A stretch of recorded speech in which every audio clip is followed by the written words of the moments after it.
완전하신 나의 주, 완전하신 나의 주, 의의 길로 날 인도하소서. 행하신 모든 일 주님의 영광 다 경배합니다. 예배합니다. 찬양합니다. 주님만 날 다스리소서. 예배합니다. 찬양합니다.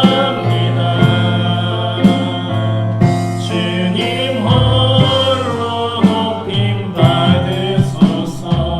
완전하신 나의 주, 완전하신 나의 주, 의의 길로 날 인도하소서. 행하신 모든 일 주님의 영광 다 경배합니다. 예배합니다. 예배합니다. 찬양합니다. 주님만 날 다스리소서. 예배합니다. 찬양합니다. 주님 홀로 높임 받으소서.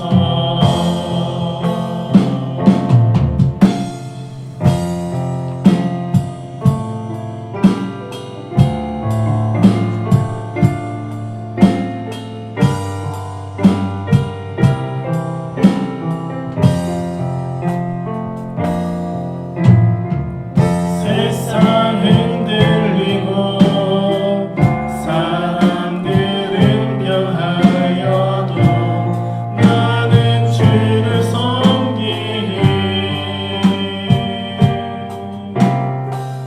주님의 사랑은 영원히 변하지 않네. 나는 주를 신뢰해. 오직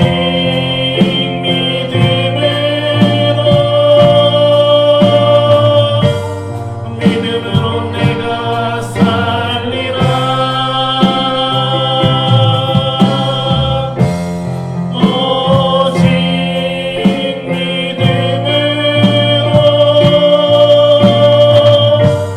믿음으로 내가 살리라.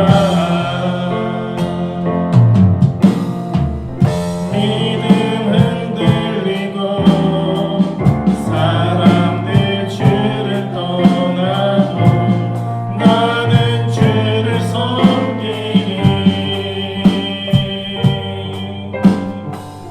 주님의 나라는 영원히 쇠하지 않네. 나는 주를 신뢰해.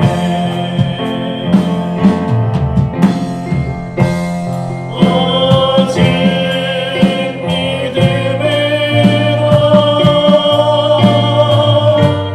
믿음으로 내가 살리라. 오직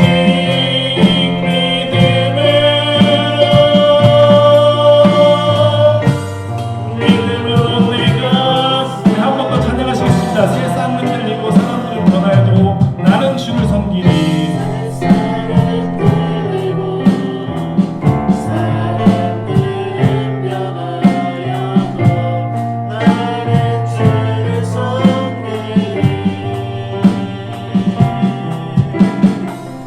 주님의 사랑은 영원히 변하지 않네.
우리 말씀 출애굽기 32장 12절에 있는 말씀입니다.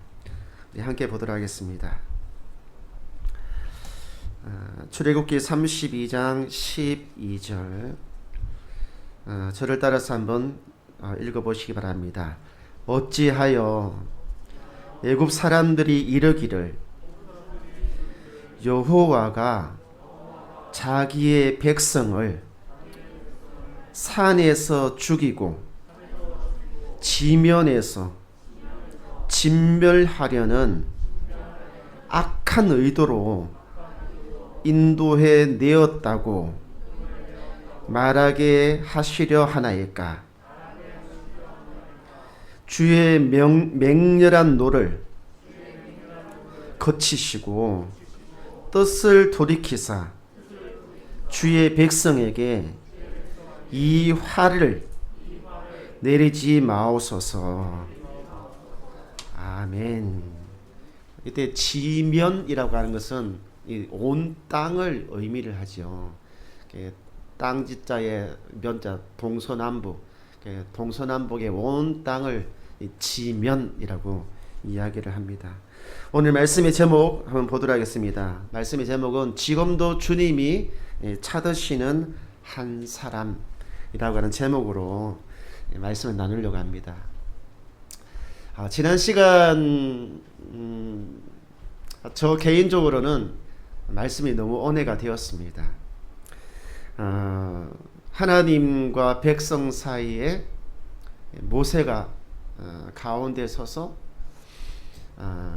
모세가 선 것이 아니라 모세와 하나님 사이에 모세와 백성들 사이에 하나님이 가운데 서셔서 그 백성들의 죄를 용서하고 자기가 스스로 그 죄를 짊어지는 그런 말씀을 나누었잖아요.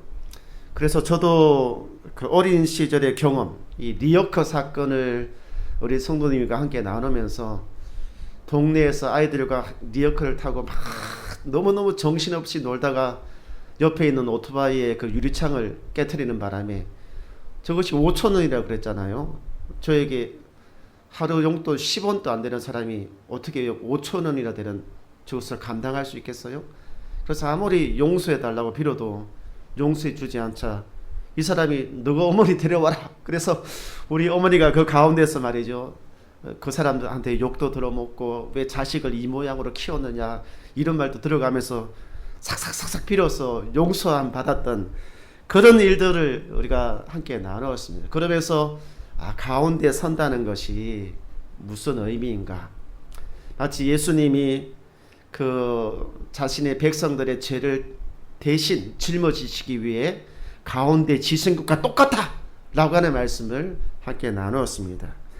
그러면서 다시는 나의 잘못으로 나의 부모를 부끄러운 그 자리에 세워서는 안 된다. 그래야 철이든 자녀들이다 라고 말씀을 드렸죠. 마찬가지로 나의 잘못으로 나의 주님을 부끄러운 그 자리에 두 번 다시 세워서는 안 된다. 그런 삶을 살아서는 안 된다라고 결심하는 그런 시간을 가졌습니다. 이것이 그리스도인으로서 처리된 것이고, 좀 더 다르게 말을 하면 성숙한 믿음을 가진 사람이 되는 것이다 라고 이렇게 말씀을 나누었습니다. 이제 오늘은 이제 한 걸음 더 나아가서 그러면 구체적으로 어떻게 살아가는 것이 성숙한 믿음을 가진 사람의 삶인가? 구체적인 삶의 모습을 모세를 통하여서 조금 더 깊이 있게 나누려고 합니다. 이제 백성들이 시내산에 도착했어요. 시내산은 삼각형으로 된 저 아랫부분에 있는 산이죠. 이 산을 이 사진으로 나타낸 것이 있어요. 다음 사진에 보면 시내산은 이렇게 생겼습니다. 풀도 자라기 힘든 바위산이에요. 아마 죽기 전에 봐야 할 곳, 뭐 그런 장소로도 굉장히 유명해요. 저도 한 20년 전에 이 산에 올라가서 떠오르는 일출을 본 적이 있거든요. 너무너무 아름다워요. 캄보디아의 그 밀림 속에서 내려가는 일몰, 그것도 굉장히 아름답고, 이 시내산에서 떠오르는 일출, 이것도 너무너무 아름답거든요. 정말 죽기 전에 돈 모아서 제주도 가는 대신에 시내산에 가셔가지고 새벽에 이 산에 올라가서 아침에 떠오르는 태양을 마주하면서 참 기도한다면 너무 감동적일 것 같아요. 이 시내산에서 11개월 동안 이스라엘 백성들이 머물렀어요. 그러니까 한 1년 정도 이 장소에서 이제 머물렀던 것이죠. 그리고 이곳에서 이 백성들은 십계명이라고 하면 우리 성경책에 보면 이렇게 되어져 있는 부분이 있잖아요. 그래서 1계명과 4계명, 5계명과 10계명. 그래서 이 10개의 계명이 세워진 2개의 돌판, 이 10계명을 받았어요. 여러분 가끔씩 길을 가다 보면 이런 마크가 있는 교회를 본 적이 있으세요? 요렇게 생긴 마크. 이거는 우리 교회와 같은 색깔을 갖고 있는 교회들입니다. 무슨 말인지 알면 교회들마다 색깔들이 있어요. 어떤 곳은 기도를 강조하고 어떤 곳은 성경의 말씀을 강조하고, 이런 색깔이 있는 교회는 성경의 말씀을 강조하는 그런 교회들이에요. 장로교 합동측에 속한 교회들이죠. 이 마크의 의미는 2돌판입니다. 모세의 그 10계명의 2돌판을 의미함과 동시에 구약과 신약을 의미를 하고 있죠. 그래서 구약과 신약을 이어주는 것이 무엇이냐? 예수 그리스도. 그래서 구속사적인 관점으로 성경을 해석하고 그것을 설교하는 교회들인 것이죠. 이 10계명은 시간이 아무리 많이 흘러도 있잖아요.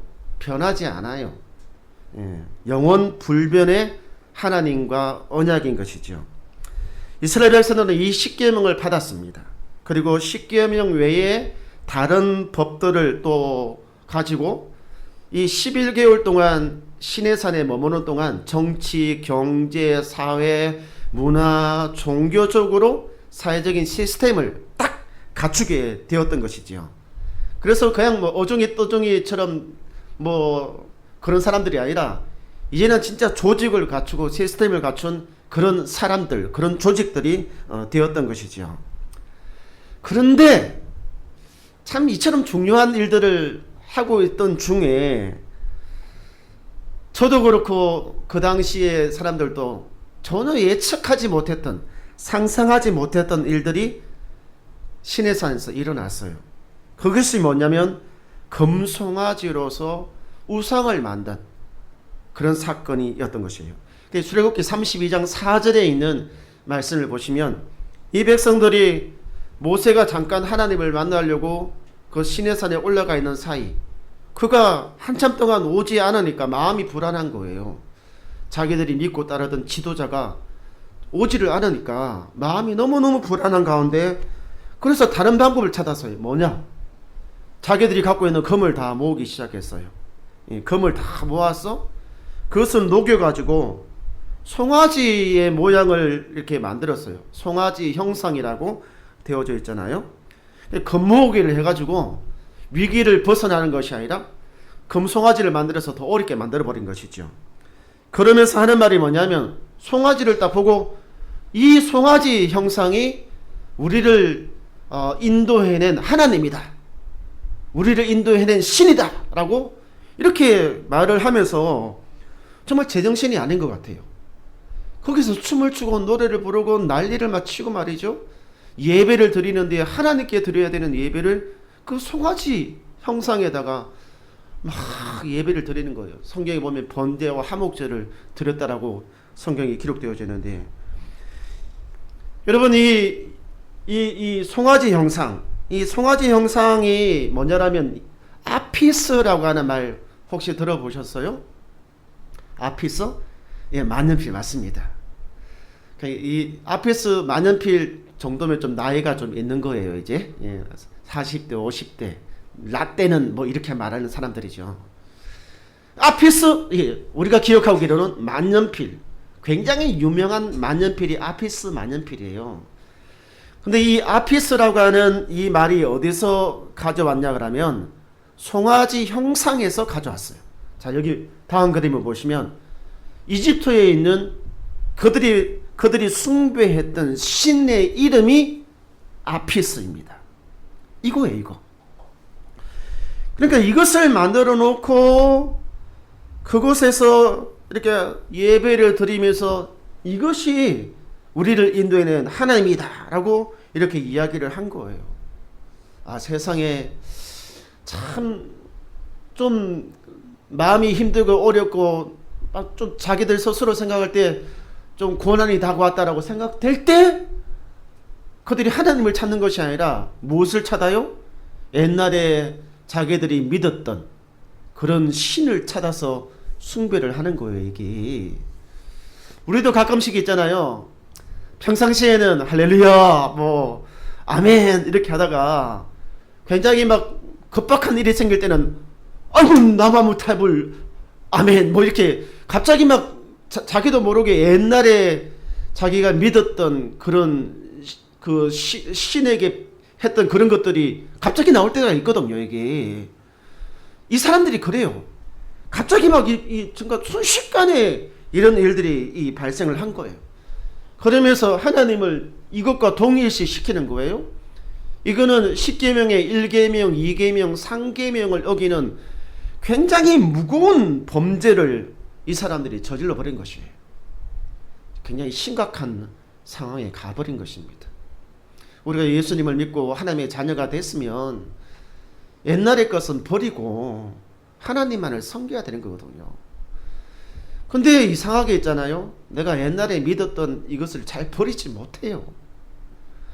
마치 중독에 걸린 것 같아요. 중독에. 그러니까 뭐냐면 참고 참다가 못 견디면 또 먹잖아요. 그죠? 마약도 그렇고 도박도 그렇고 성적인 충돌도 그렇고 막 참고 참다가 결국은 못 참아서 그냥 일을 저질러 버리거든요. 우리도 그런 것 같아요. 막 평상시에는 내가 하나님을 믿는 믿음으로 살아가는데 나중에는 좀 안 될 때는 어떻게 돼요? 옛날 것으로 돌아가가지고 말이죠. 갔다가 왔다가 막 이렇게 돼버린단 말이에요. 우상 숭배도 일종의 중독과 같습니다. 이것은 철저하게 끊어버려야 되는 것이거든요. 근데 이렇게 하지 못했어요. 드디어 이제 참는 것도 한계가 있습니다. 하나님도 참다 못해가지고 드디어 폭발해 버렸습니다. 출애굽기 32장 9절과 10절에 있는 말씀에 보면 하나님이 너무너무 화가 났어요. 그것을 버리지 못하고 자꾸 옛날로 돌아가가지고 말이죠. 옛날의 신을 갖다 숨기는 이것을 보고 도저히 참지를 못해가지고 하나님이 뭐라고 말씀하시냐라면 이 나쁜 놈들 내가 너희들 다 죽여버리겠다. 여기 보면 진노하여 그들을 진멸하겠다라고 말하는데 진멸한다는 것은 다 없애버리겠다는 뜻이잖아요. 너무너무 화가 난 것이죠. 이처럼 우상을 숭배하는 것은 하나님을 화나게 만드는 것입니다. 그리고 죽을 만큼 심각한 죄라고 하는 사실을 아셔야 되는 것이죠. 진멸하는 이유가 뭐냐면은 목이 뻣뻣해서 안 되겠다는 거예요. 이게 목이 뻣뻣하다라고 하는 이 말은 있잖아요. 그 농부가 농사를 지을 때 어떻게 해요? 소나 말을 가지고 이제 밭을 간다든지 짐을 옮기다든지 그렇게 해야 되잖아요. 근데 목이 뻣뻣한 소는 딱 이게 이렇게 딱 멍에를 딱 하고 이렇게 하면 꼼짝도 안 해요. 밭을 갈아야 되는데 꼼짝도 안 하는 거예요. 꼼짝도 안 해. 막 때려도 안 되고 가라고 해도 안 되고 먹을 것을 줘도 안 되고 너무너무 고집이 세가지고 있잖아요. 꼼짝도 안 하는 거예요. 말에게 짐을 실어서 짐을 옮겨야 되는데 이 말을 안 들어요. 짐을 실으면 킬딱 넘어져가지고 짐을 다 쏟아버리고 말이죠. 그러면서 막 자기는 놀러 다니고 일은 안 하는 거예요. 완전 고집불통인 것이죠. 말도 안 듣고 가르쳐도 안 되고 탄료도 안 되고 뭐 해도 안 되고 어떤 방법을 동원해도 안 되는 거예요. 할 수 있는 방법이 더 이상 없는 것이죠. 그러니까 어떻게 하겠어요? 하나님도 너무 화가 나가지고 이거 뭐 죽이든지 팔든지 해야 되겠다 이런 생각을 하신 거예요. 그래서 이제 아브라함의 하나님, 이삭의 하나님, 야곱의 하나님이 아닌 모세의 하나님으로 새로운 출발을 해야 되겠다 라고 이렇게 선포를 하는 것이죠. 이거는 있잖아요, 하나님과 이스라엘 사이에 심각한 금이 가기 시작을 한 것입니다. 금이 갔다는 것은 뭐예요? 관계가 깨어졌다는 거예요. 관계가 멀어졌다는 것을 의미를 하잖아요. 여러분 이 그림 하나 보시기 바랍니다. 금이 간 것입니다. 금이. 관계가 깨어진 것입니다. 하나님과의 관계가 완전하게 깨어지는 것이죠. 이 갈라진 이 관계, 단절된 이 관계, 이 하나님과 나의 이 단절된 이 관계를 어떻게 회복시킬 것인가? 어떻게 회복시킬 것인가? 문제는 뭐냐면 방법이 없다는 거예요. 문제를 해결할 수 있는 방법이 보이지 않는다는 것이 문제인 것이죠. 해결 방법이 있으면 해결하는데 해결 방법이 없어요. 그러니까 둘 중에 하나는 죽어야 됩니다. 누가 죽어요? 결국은 죄를 지은 이스라엘 백성들이 죽어야만 되는 상황에 놓여지게 된 것이에요. 굉장히 심각한 상황에 놓여지게 된 것이죠. 이때 모세가 이제 구체적으로 움직이기 시작해요. 성숙한 모습으로, 성숙한 신앙의 모습으로, 구체적인 삶의 모습으로 나타나기 시작합니다. 그것이 뭐냐면 모세가 하나님과 백성 사이에 이제 서는 거예요. 지난주는 하나님이 그 가운데 딱 서셨는데 오늘은 하나님과 백성 사이에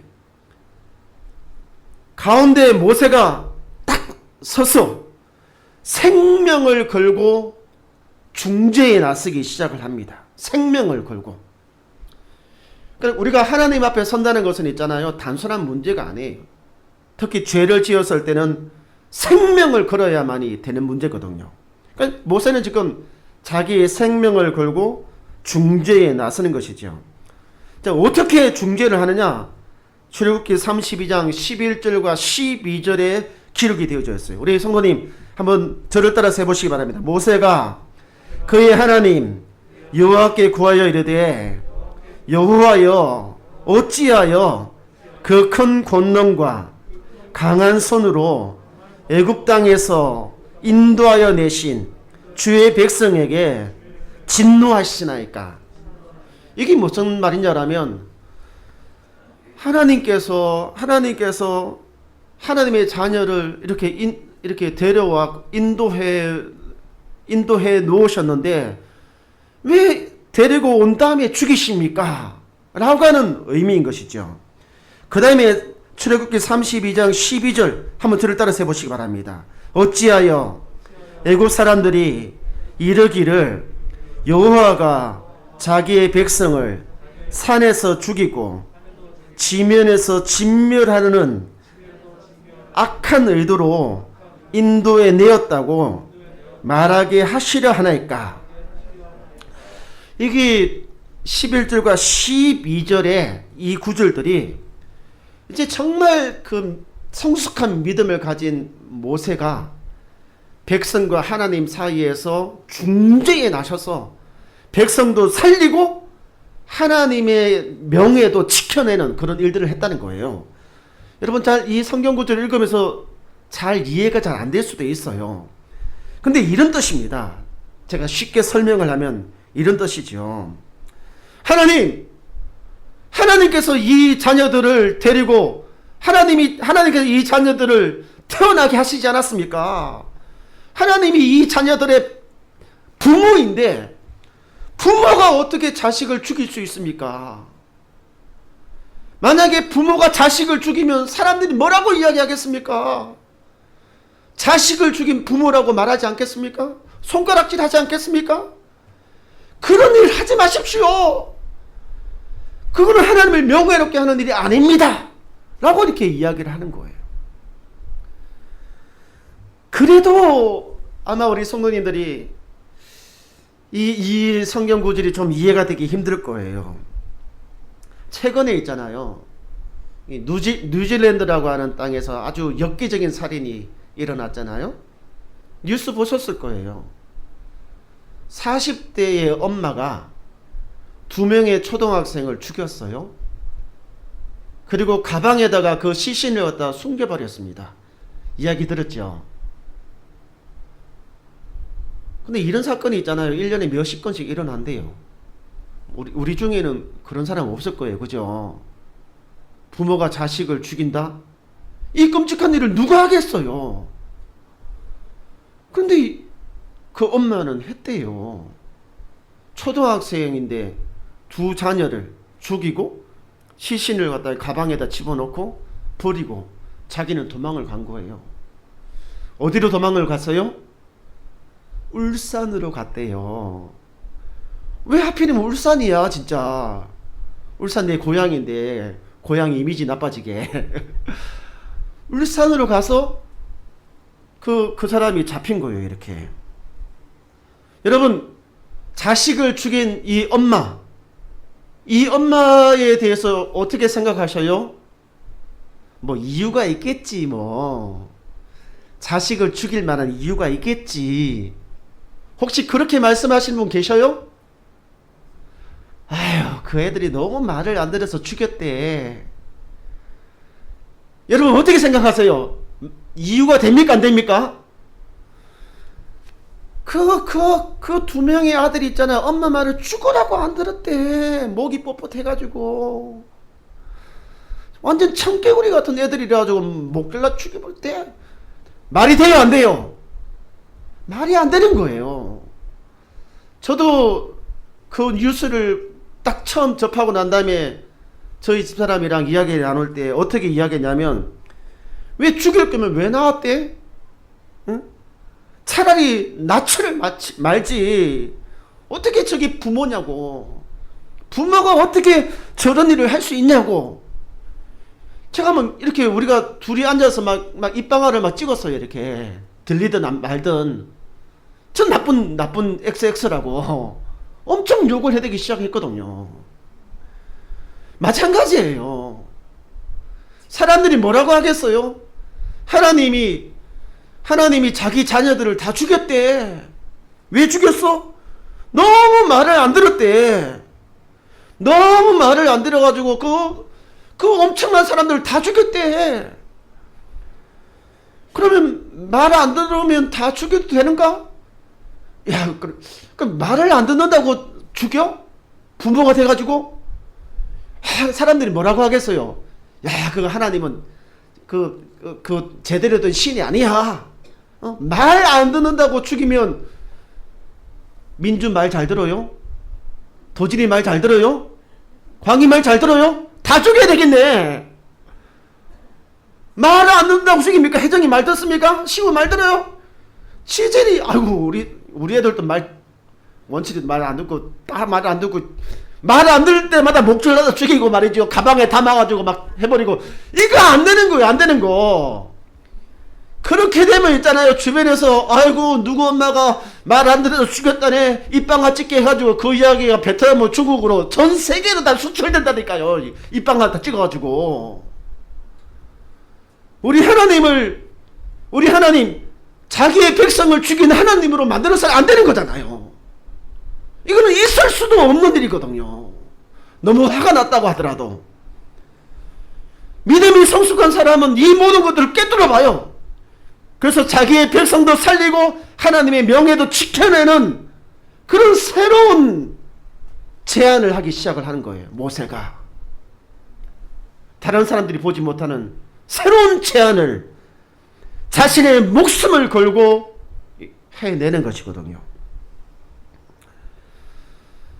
참 모세와 같은 그런 성숙한 믿음과 실천이 우리에게 필요한 거예요.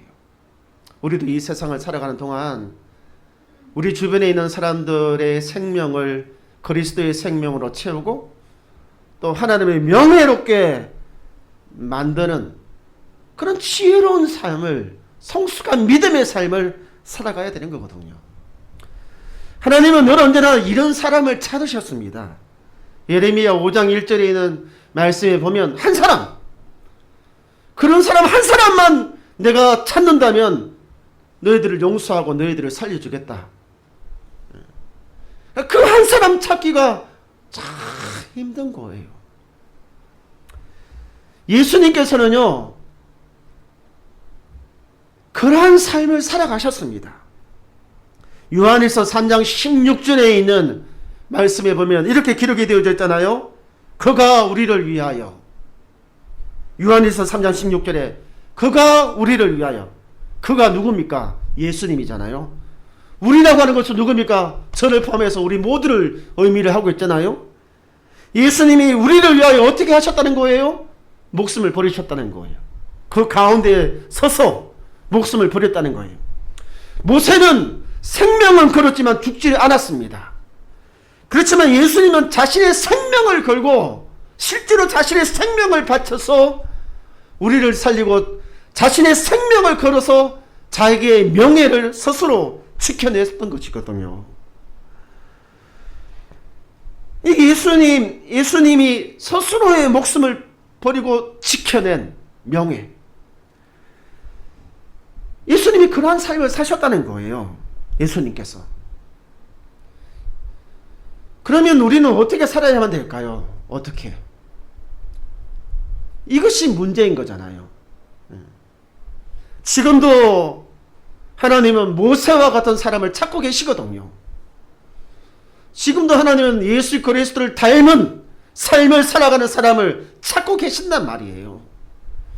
그것이 성숙과 믿음을 가진 사람의 구체적인 삶의 모습이기 때문에 그렇게 살아가는 사람을 찾고 계신다는 거예요.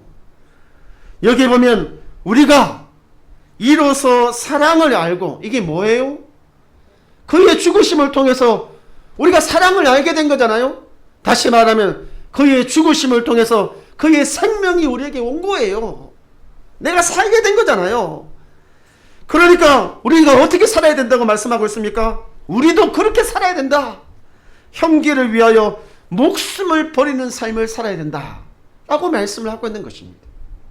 그러니까 예수님처럼 예수님을 닮은 삶을 살아야 된다라고 말씀을 하고 있는 것이에요. 여러분, 그렇게 살고 싶습니까?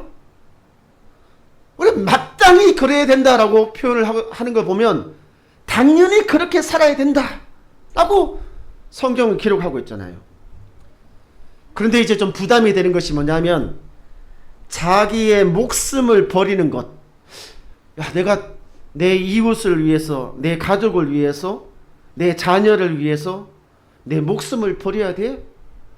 내 목숨을 버리고 예수님의 생명이 흘러가게끔 하고 또 예수님의 죽음이 한 분으로 끝나지 않고 그분의 예수님의 죽음이 그 죽음을 명예롭게 만드는 삶을 살아가야 되는데 내가 죽어야 된대.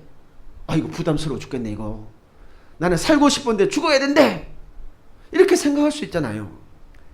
근데 이때 목숨을 버리는 것의 의미가 뭐냐면 희생적인 사랑을 실천하는 것을 의미하는 것입니다. 희생적인 사랑. 내가 내 자녀를 위해서 희생적으로 사랑하는 거예요. 그러면 그리스도의 사랑이 나를 통해서 내 자녀에게 흘러가는 거잖아요. 그러면 그리스도의 사랑이 흘러가면 그리스도의 죽음이 헛된 죽음이 아니라 그리스도의 죽음을 명예롭게 만드는 일이 나를 통해서 일어나게 되는 거예요. 내가 내 가족을 위해서 희생적인 삶을 살아가요.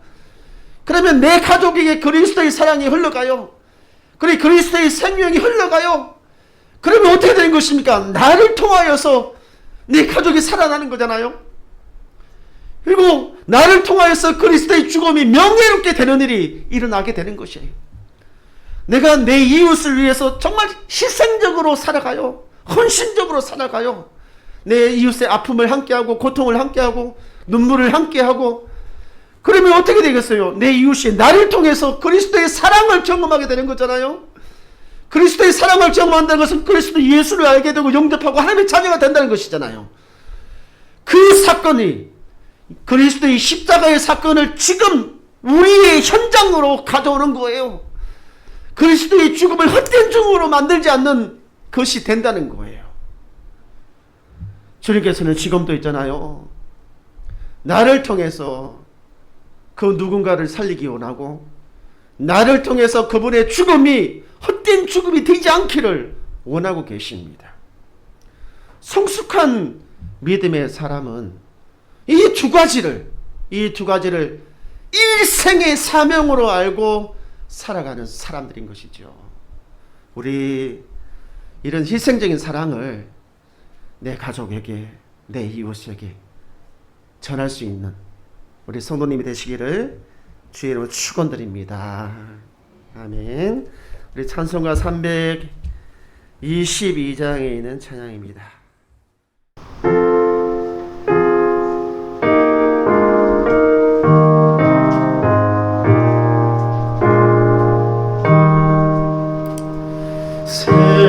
세상의 헛된 신을 버리고 하나님 이름 높이 기리세 온전한 백성 모두 나와서 다같이 하나님만 섬기세 세상의 얻은 불상 버리고 인간의 모든 불기영화와 거짓과 불의 모두 버리고 온전히 하나님만 섬기리. 2절로 다시 하겠습니다. 세상의 헛된 우상을 세상의 헛된 우상 버리고 인간의 모든 불기영화와 거짓과 불의 모두 버리고 온전히 하나님만 섬기세. 아멘. 우리 이 시간에 기도하기를 원합니다. 오늘 기도는 좀 진지하게 기도했으면 좋겠습니다. 우리가 하나님을 섬기는 것, 하나님만을 섬기는 것과는 다른 것입니다. 우리가 서로 다른 종교적인 배경을 가지고 지금까지 살았습니다. 가족이 지금까지 섬겨왔던 신들이 있잖아요. 과거에는 내가 섬기고 기도하고 했지만 하나님의 자녀가 된 지금은 달라져야 합니다. 이제는 하나님만을 섬겨야 하는 것입니다. 우리 이 시간 기도할 때 내가 옛것은 버리고 하나님만을 섬기겠습니다 라고 결심하는 기도를 하시기 바랍니다. 그리고 이제 그리스도의 사랑을 실천하며 나의 이웃과 나의 가족에게 예수님의 생명을 흘려보내는 사람이 되겠습니다. 그래서 예수님의 십자가의 죽음을 헛된 죽음이 되지 않게 명예로운 죽음이 될 수 있게 내가 살아가겠습니다. 우리 함께 기도하도록 하겠습니다. 살아계신 하나님, 우리는 인생의 3분의 1 이상을 하나님 없이 살았습니다. 이제 그리스도 예수를 나의 구주, 나의 하나님으로 믿고 옛것을 버리고 오직 하나님만을 섬기기로 결단합니다. 이제 하나님의 자녀로서 그리스도의 희생적인 사랑을 내가 살아가고 있는 현장에서, 가정에서, 직장에서, 사람들과의 만남에서 구체적으로 실천함으로 나를 통해 이제는 그 누군가가 그리스도의 사랑을 알아갈 수 있도록 그렇게 되기를 원합니다. 또한 나를 통하여서 그리스도의 죽음이 헛된 죽음이 아니라 명예로운 죽음이 될 수 있도록 그렇게 그런 삶을 살기로 결심합니다. 이 시간에 이 결심을 올려드리는 당신의 자녀들 머리 위에 주께서 더욱더 믿음을 강하게 하시고 그렇게 살아갈 수 있는 의지와 용기를 보태어 주시옵소서.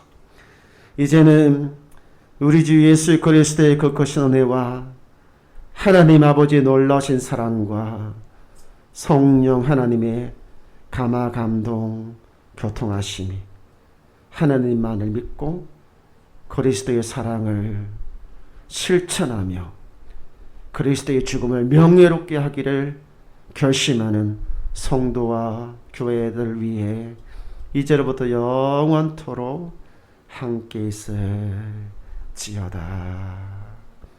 아멘.